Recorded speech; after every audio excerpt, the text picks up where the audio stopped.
You're so gifted. You are so talented. So, since I'm the host, I tend to know the schedule, right? So I know when we're ahead of schedule or when we're behind schedule, and who's scheduled next to speak. So the person that's actually scheduled next to speak is me. But what I am gonna do is I'm gonna cut down what I was gonna tell you. I'm gonna tell you what I was gonna tell you, and I'll make it good, but it's not gonna be like drawn out. And I got y'all some rubber bands and stuff. It's okay. So, my name is Shauna Bogard. I am an author, I'm a performer, I'm an artist, I'm a host, apparently. Am I doing good? I'm a host, I'm a friend, I'm a lover of the Lord, all of it. I would like to think I'm a little well-rounded. But today I'm going to be speaking on resilience and the ability to bounce back from what life has given to you, from what life has put in your face and was like, deal with it. Or the, oh, that's good. So, I have two books over there, called The Faith Fight and The Fighter's Kit. Because Shamika has instilled in me this ability that I can take over the world or something weird like that. So, now I'm out here telling people, I'm gonna take over the world. How am I do it? We don't know, I'm gonna take over the world. So, we're gonna start with these two books. The Faith Fight is for Christians who want to learn to be resilient and be grounded in God and be able to walk through the process of becoming resilient and matching it with Scripture. Because if I tell you in the Faith Fight that you have to renew your mind, the Bible will tell us in Romans 2 or Romans 12 that you have to renew your mind. So this one lines up very well with Scripture. The Fighter's Kit is for anyone in the world.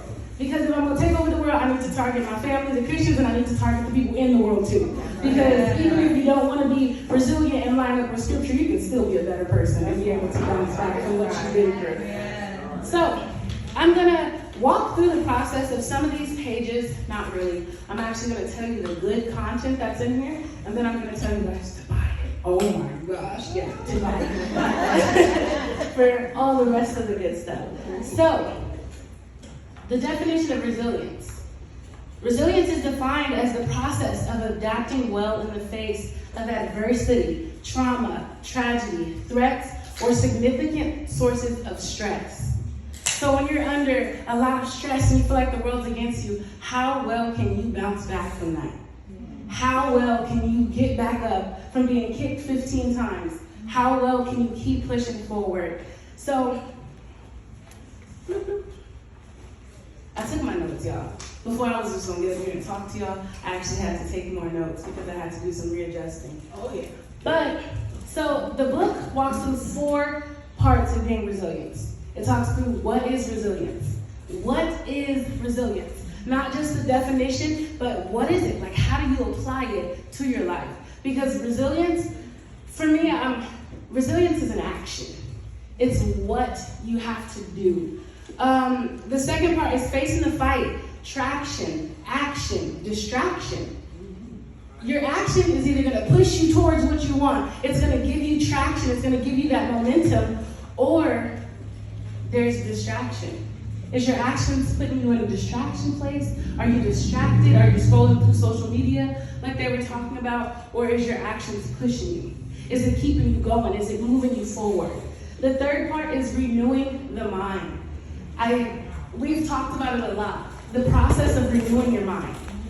So, I'm going to be wholeheartedly honest. How many of us, and this is going to be real, how many of us were tired this morning? If you were tired, raise your hand. Look at that, all these hands. We woke up tired. I woke up tired. Shamika was trying to talk to me. She was getting ready. She was all nice. And I'm like, this girl better stop talking to me this morning. I'm too tired. I don't feel like it. She put her perfume on. It's like 6:45. She's like, I'm about to leave. And I'm like,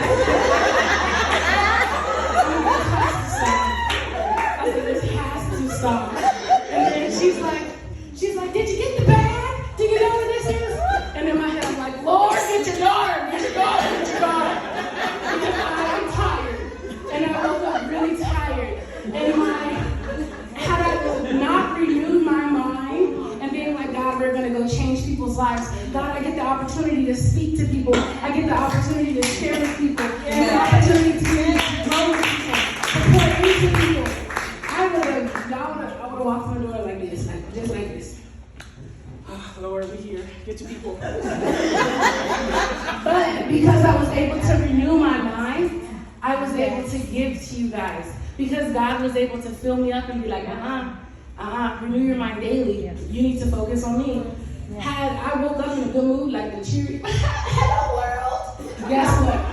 When Shanika was talking to me, I would have been like, yes, sister, I got the bag. You got the bag. Let's go. And we both could have fed off that energy because I'm a ball of energy all the time. So when I wake up, I'm like, good morning, Shanika. She's like, don't talk to me till 10 o'clock. I'm like, okay, 10 o'clock it is.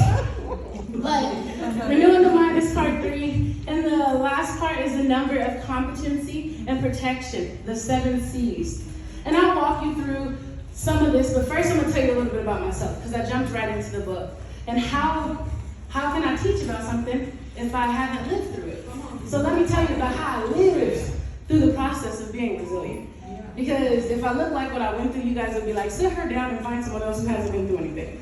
But I don't look like what I've been through. So I'm 26 years old. If you have not noticed, Shamika's my sister, my best friend. She's also been my guidance. She's been my mentor. She's been the person I cry to, the person I laugh with, the person I joke at. Because I lost my mom at 16 years old.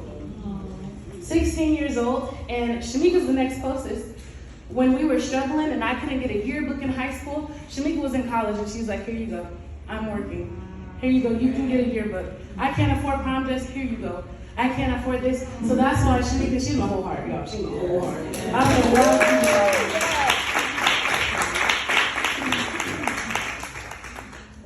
Shamika, you got that on recording? Because she be like, you never tell people that I was the reason that she and it's her. She got the real recording. Keep it forever, put it on YouTube, do something with it. So jumping ahead, we're gonna move ahead. And like, remind you, I lost my mom at 16. A lot of crazy bumpy things along the way. When I was younger, I had epilepsy. Epilepsy, it was in our family. So, this is gonna be deep. I'm about to be real transparent with y'all. So growing up, I have 8 siblings. 8. So epilepsy would skip a child to 3, hit 1. Skip a child to 3, my dad had it.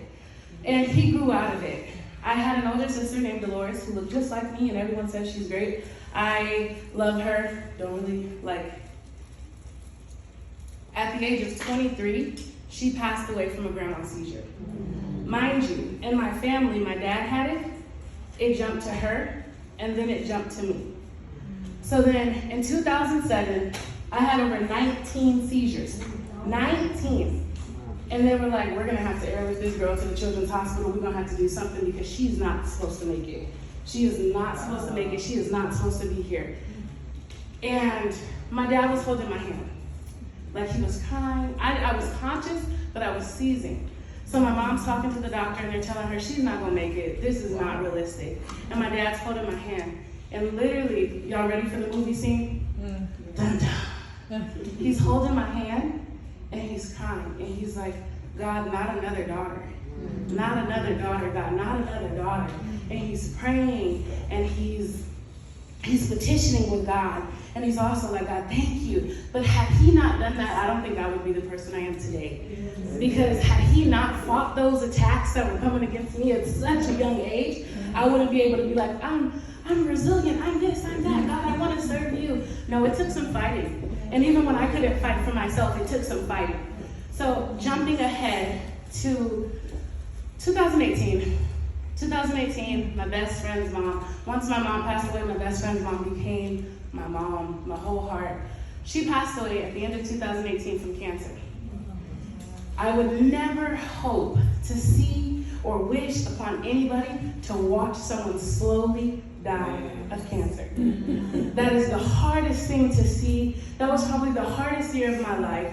And I'm like, wow, God, So I lost my mom in 2013, my second mom in 2018. And I was like, God, you're gonna send me on a season of rest. God, I want to rest. I don't want to do this. And as I'm on this season of rest, I went on a world tour in 2019. Like I said, I'm a performer at heart. I would rather be on stage, singing, dancing, clapping, having the time of my life. I'm a performer at heart. So I went on a world tour. Super dope. And Switzerland, we're gonna jump ahead. I know I'm missing out on all the good parts. Life's good, guys. I live a good life.